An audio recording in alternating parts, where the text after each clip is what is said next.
Salut tout le monde, comment allez-vous? Moi ça va plutôt bien, aujourd'hui on se retrouve pour l'actu rap, c'est parti.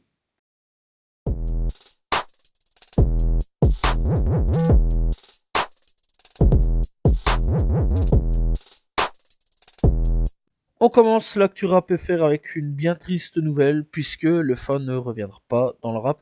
Maska, membre de la section d'assaut, l'a annoncé en live sur TikTok, le FA.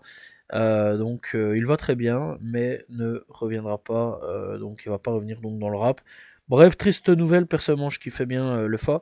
Je trouve que de la section c'était vraiment le plus fort, ça faut dire les termes, vraiment. Je trouve qu'on a vraiment une grosse perte dans le rap français. Bref, en tout cas, on va en profiter de ces projets, ça bien sûr on va les poncer. Franchement, je conseille aux petits qui connaissent pas d'aller écouter, c'était vraiment un excellent artiste. Nouveau clash dans le milieu du rap français, cette fois-ci, eh bien, ce sera Maes versus Lacrim. Alors Lacrim a pas répondu pour le moment, n'a même pas attaqué, en fait, il a rien dit. C'est Maes qui a décidé de l'attaquer, on sait pas pourquoi, voilà. Bref, donc, Maes a attaqué Lacrim via une story Instagram, où il disait qu'il avait subi une trahison, puis il a publié une vidéo où il se moque de l'entraînement de Lacrim, en le comparant à SCH. Bref, déjà là, c'est un peu bizarre. Depuis, Maes n'arrête pas les attaques contre la crime. Booba a même réagi en disant que Maes, qu'il était dans la sauce en gros et qu'il avait fait une grosse erreur de s'attaquer à la crime. Je rappelle que la crime, il y a pratiquement jamais personne qui l'a attaqué. Voilà, il y a eu un petit buff avec CH, mais c'est tout. Rien de bien grave, mais il faut bien se dire que il n'y a jamais eu de gros buff avec la crime depuis que je connais la crime. Voilà, franchement, depuis que j'écoute la crime, etc. Pas connaître personnellement, je tiens quand même à préciser, mais depuis que je connais, donc écouter la musique, etc. Depuis que je connais la crime, depuis que j'écoute la crime, j'ai jamais entendu quelqu'un attaquer la crime comme ça du jour au lendemain. Bref, à part un influenceur, on sait pas ce qui s'est passé derrière. En tout cas, on sait qu'il l'a retrouvé, voilà, et ça a parlé entre eux. Mais bon, dans l'ensemble, est-ce que Maes fait pas une erreur? Ça, c'est quand même la question qu'on peut se poser, à voir jusqu'où ça va aller. Et si la crime va répondre ou non, c'est un peu la question.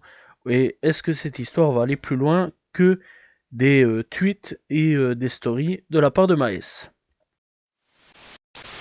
Une collaboration est arrivée et on l'avait pas du tout vu venir. Jul et Peter Stormare collaborent donc pour Call of Duty Black Ops 6. Alors pour ceux qui connaissent pas donc Peter, c'est assez simple. Il a joué donc dans Armageddon, c'était le russe dans Armageddon. Il a joué donc dans Prison Break. Voilà, depuis la première saison, c'était un des prisonniers. Voilà, bref, il a joué dans plein de films, vraiment plein de trucs. Et si je me trompe pas, c'était aussi Satan dans Constantine. Voilà, le film John Constantine avec Keanu Reeves. Bref, en tout cas, très très bon acteur. Et donc, Joel qui collabore avec lui pour Call of Duty Black Ops, ça c'est quand même plutôt fun. À ce niveau-là, donc voilà, je vais pas faire non plus de détails au niveau de Joel, je pense qu'on le connaît assez bien, voilà. Bref, en tout cas, c'est la première fois, à noter quand même que c'est la première fois qu'un rappeur français collabore avec Call of Duty pour une promotion. Nino a-t-il annoncé sa retraite musicale dans son dernier son avec Niska? C'est un peu la question qu'on peut se poser, puisque à un moment donc dans le rap, il dit c'est l'avant-avant-dernier album, chacal, faut profiter de la vie. Bref, alors est-ce que réellement Nino va prendre sa retraite? Ou alors est-ce qu'il va prendre sa retraite et 4 ans après, il va revenir? Bon, je pense pas que Nino va prendre sa retraite tout de suite. Voilà, Nino, je pense qu'il a vraiment qu'il aime le rap et je pense vraiment qu'il va rester dans le rap encore quelques années, mais à voir quand même. En tout cas, je pense qu'il faut quand même profiter de ce gars-là. C'est vrai quand même qu'il est assez fort malgré que les derniers projets étaient pas terribles, on va pas se mentir là-dessus depuis quand même quelques années. Après Destin, je trouve que ça s'est pas amélioré. Mais on dirait que cet album-là avec Niska, ça apporte quand même un renouveau et j'espère quand même un renouveau pour les prochains projets de Nino. Sofiane s'est exprimé sur le futur concernant la musique et le cinéma.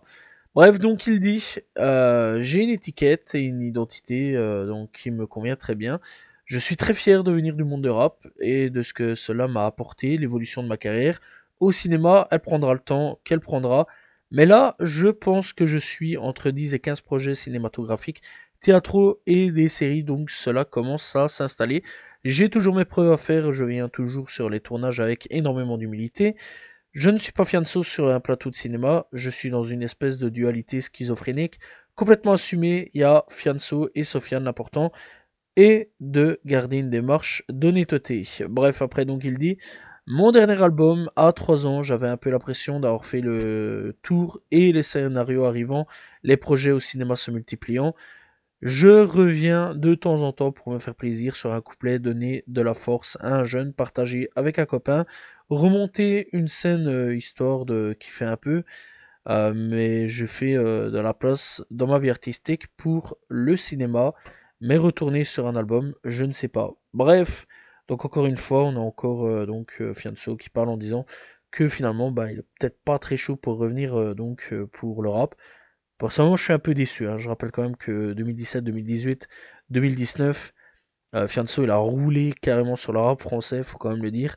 Et il a quand même sorti hit sur hit sur hit sur hit. Bref, en tout cas, moi, pour ma part, bah, je vais pas vous mentir qu'il va quand même me manquer. Bref, en tout cas, grosse force à lui. Et bah, on va suivre, bien sûr, ce qu'il fait au niveau série, cinéma, bien sûr. Et théâtre, si par contre je sais y aller, bien sûr. Mais voilà, qu'on va suivre ça de très très près.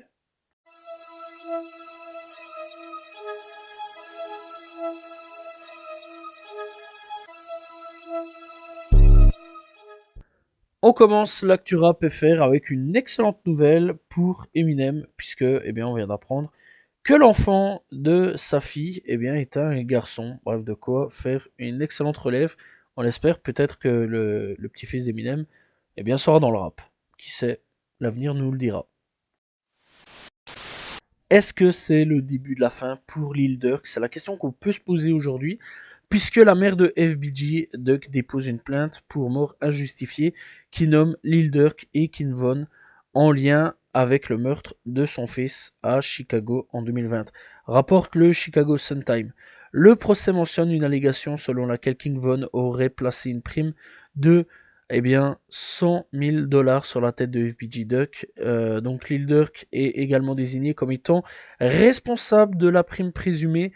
La liste des accusés dans le procès pour mort donc injustifiée comprend Lil Durk, la succession donc de King Von, leur maison de disques, la ville de Chicago, Dolce Gabbana, deux sociétés de sécurité donc privées et 6 membres et associés de la faction O-Block des Black Disciples qui ont été reconnus coupables du meurtre de FBG Duck plus tôt cette année. Bref, alors il faut savoir, et on rappelle quand même que ça a été prouvé que King Von était lié à tout ça. Est-ce que là, on va réussir à prouver que Lil Durk est dans ces affaires-là? Je rappelle quand même qu'il y avait des rumeurs, hein. Il y a des rumeurs qui commencent à circuler depuis un long moment, comme quoi que Lil Durk, il y aura bientôt une loi RICO qui va lui tomber dessus. Voilà, bon, c'est vrai quand même que depuis un petit moment, quand même, il y a tout ça qui commence à circuler. Alors à voir, est-ce que Lil Durk, pourrait avoir une loi RICO et finir ses jours derrière les barreaux? C'est la question qu'on peut se poser. Est-ce qu'il va subir aussi un long procès comme Young Thug? C'est la question aussi qu'on peut se poser. Moi, je pense clairement que s'il vient à tomber à un moment ou à un autre, ça peut aller très très loin. Et à ce moment-là, je pense qu'il y aura quand même pas mal de membres de O-Block et bien d'autres qui vont commencer à tomber, hein, vraiment toutes les alliances, etc., qui pourraient tomber eux aussi. Bref, à voir. Mais en tout cas, c'est vrai quand même que Lil Durk, c'est pas la première fois que j'entends que une petite loi Rico pourrait lui tomber sur la figure. Donc à voir un petit peu ce qui va se passer pour Lil Durk. En tout cas, on va suivre ça de très très près. Et nous sommes partis pour les actus de Didi, parce que ouais, il s'est encore passé pas mal de choses cette semaine.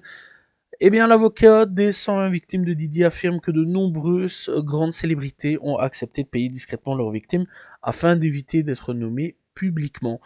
On apprend donc aussi que le maire de Miami a demandé à Didi de rendre les clés de la ville suite à son arrestation pour trafic. Bref, on apprend aussi qu'une des victimes de Didi révèle qu'il a aspergé de lubrifiant mélangé à du rohypnol, une drogue du V, afin donc de l'agresser plus facilement. La victime affirme que Didi, son garde du corps et une autre personne l'ont V à la suite à ça. Bref, aussi donc on apprend que le numéro d'urgence mis en place pour signaler les potentielles victimes de Didi ont reçu 15 000 appels en 24 heures. L'avocat en charge a déclaré qu'il allait examiner tous ces appels. Bref, il peut y avoir du vrai comme il peut y avoir du faux. Ça, on le rappelle quand même.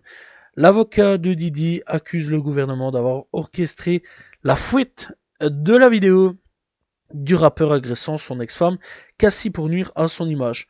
Il y a donc eh bien aussi, lorsque les fédéraux ont effectué une perquisition chez Didi, ils ont trouvé 96 appareils contenant chacun plus de 1 Tera de fichiers. Les fédéraux vont vérifier chacun de ces fichiers, bien sûr, et voir un petit peu ce qu'ils y trouvent. Donc voilà, et à mon avis, il va sûrement y avoir pas mal de petites choses assez intéressantes. Bref, il y a eu pas mal de petits trucs avec Didi, voilà, à ce niveau-là, encore une fois. Il y a encore pas mal d'informations aussi, la mère qui s'est fait huer, qui s'est fait huer donc devant le tribunal, etc. Où les gens ont dit en gros que son fils était donc un gros taré, etc. Et donc la mère aussi de Didi qui protège son fils en disant qu'on l'a piégé, etc. Donc voilà, ça c'était les news de Didi pour cette semaine. On va parler aussi de Kanye, parce que il y a pas mal aussi de choses à son actif en ce moment.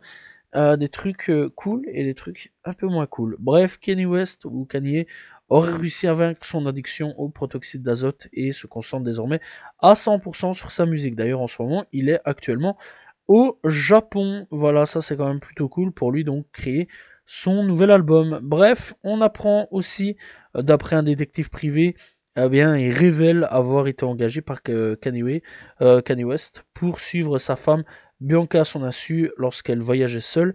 Il avait également donc comme mission d'enquêter sur la famille Kardashian, car Kanye, eh bien, pense qu'il participe à un trafic eux aussi un petit peu de louche. Il y a d'autres choses aussi, hein, concernant donc Kanye, puisque Kanye est actuellement donc dans sa chambre d'hôtel à Tokyo pour enregistrer son futur album. Et par contre, petite chose, mais là par contre, je vais vraiment émettre un doute. C'est rare. C'est rare, mais là vraiment, je vais mettre un gros doute. Et d'ailleurs, je ne la crois pas du tout. Et c'est peut-être la seule fois de ma vie où je dirais que je ne la crois pas du tout. Il y a une personne, donc apparemment son ancienne assistante, qui porte plainte contre lui, soi-disant que durant les fêtes de Didi, il aurait fait des bails un peu chelous. Donc Kanye aurait fait des bails chelous aussi durant les fêtes de Didi. C'est pas la première fois, qu'elle fait parler d'elle. Voilà, je trouve quand même que c'est assez suspect parce que euh, un jour, elle avait parlé aussi qu'il lui avait fait des trucs un petit peu bizarres, qu'il lui avait fait des demandes par téléphone. Puis après, elle change de version. Puis après, elle part sur une autre. Là, maintenant, elle explique ça. Puis maintenant, elle réexplique comme quoi que des nouveaux cas de choses, etc. Bref, vraiment des trucs de fou. Je vais pas vous mentir quand même que je la crois pas. Parce que le truc avec lui, avec Kanye, c'est qu'il a toujours dénoncé l'industrie et le fait des choses, des bails un peu sombres à ce niveau-là, au niveau donc de l'industrie, surtout des bails que fait Didi, on va dire, avec lui, le pro bébé, et R. Kelly. Donc voilà aussi. Donc dans l'ensemble, c'est ça que j'ai un gros doute, j'ai mis un gros doute là-dessus. Moi personnellement, et je suis pas le seul apparemment, parce que Twitter, Instagram, Facebook aussi, voilà, réagit en disant que eux n'y croient pas et c'est totalement faux. Et d'ailleurs, beaucoup pensent qu'elle est là pour l'argent. Alors encore une fois, je trouve ça triste si c'est pour l'argent, parce que à ce moment-là, les vraies victimes, ben eux, on va finir par plus les croire et en fait, voilà quoi, pour finir les vraies victimes, on va finir par plus les croire comparé à des gens qui viennent à chaque fois mentir, mentir, mentir, mentir. C'est quand même une dinguerie de mentir sur ce genre de choses. Bref, en tout cas, grosse force aux vraies victimes, donc voilà. Et ceux qui inventent pour essayer d'avoir de l'argent, on vous voit, vous n'êtes pas invisible, vous inquiétez pas. Bref, en tout cas, c'est quand même assez chaud de mentir, surtout sur ce genre de choses-là qui sont quand même plutôt graves, je trouve. Donc voilà, et ça peut tuer des gens vraiment de l'intérieur, etc. Donc voilà, grosse force aux victimes qui subissent ce genre de violence. On va parler un petit peu de Jay-Z parce que lui aussi les accusations commencent tout doucement à débarquer. Bref donc, Jay-Z a envoyé une mise en demeure à l'animateur Pierce Morgan concernant l'affaire Diddy. La chanteuse Jaguar Wink avait déclaré sur son plateau que Jay-Z était pire que Diddy, l'accusant d'être impliqué dans des rites sataniques et des choses avec des enfants. Voilà. Et donc Pierce Morgan s'est immédiatement excusé, donc voilà, en direct à la télévision. Bref, alors est-ce que c'est vrai, est-ce que c'est faux? C'est pas la première fois qu'on entend des trucs sataniques sur cette famille-là, Jay-Z et Beyoncé. Donc voilà, c'est vrai quand même que depuis que je suis gamin, on entend beaucoup parler de ça. Très jeune déjà, quand j'étais ado, etc. On en parlait beaucoup. Bon, après avoir jusqu'où ça va aller, est-ce qu'à un moment ou un autre, ça on va relier donc Diddy et Jay-Z, c'est la question qu'on peut se poser aussi. À voir dans tous les cas, seul le futur nous répondra à tout ça. Mais encore une fois, on suit l'affaire de très très près.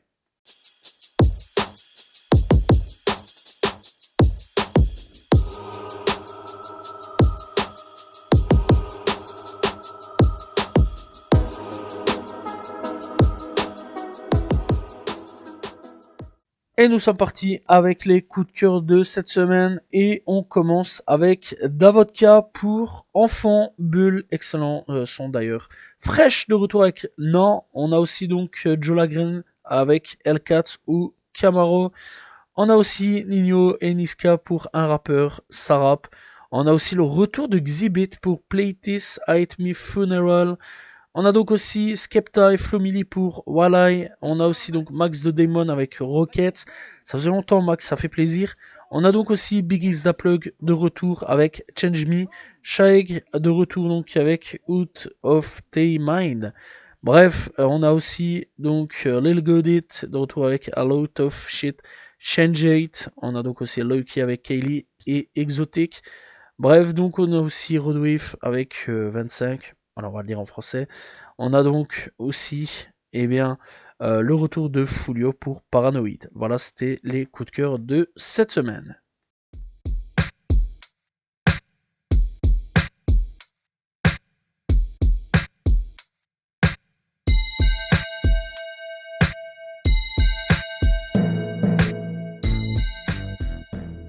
Découverte du jour aujourd'hui, on va parler de Slum Success, c'est comme ça que ça se prononce. Donc ça s'écrit Slump avec un 6S. Voilà, c'est pour ça que ça s'appelle Slum Success. Donc c'est un jeune rappeur qui est donc âgé de 19 ans, donc très très jeune, il est là depuis 2018. Voilà, il est là donc depuis l'ère SoundCloud, etc.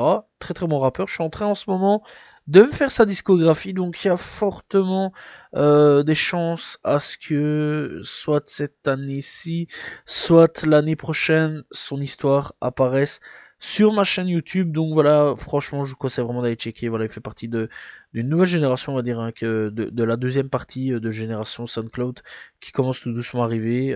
Franchement, moi personnellement, j'apprécie assez bien.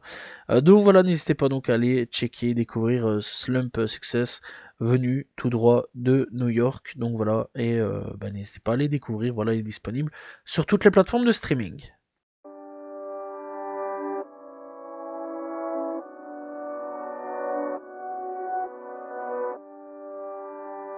Et nous sommes partis avec les projets sortis cette semaine. Alors cette semaine, on a AMK avec 15 volume 2. La polyvalence est un don. On a Balafré avec 40 acres et une mule. On a James Lou avec Soleil Froid. On a G-Socold, pardon, avec Blessade. On a La Haine avec La Haine. On a Lavoran avec Cascade. On a Savage Toddy avec Personne n'est spécial. On a 17 avec Apollo 17 et Todd avec DBNA. Pour le côté rap US, on a Rodwave avec Last Life.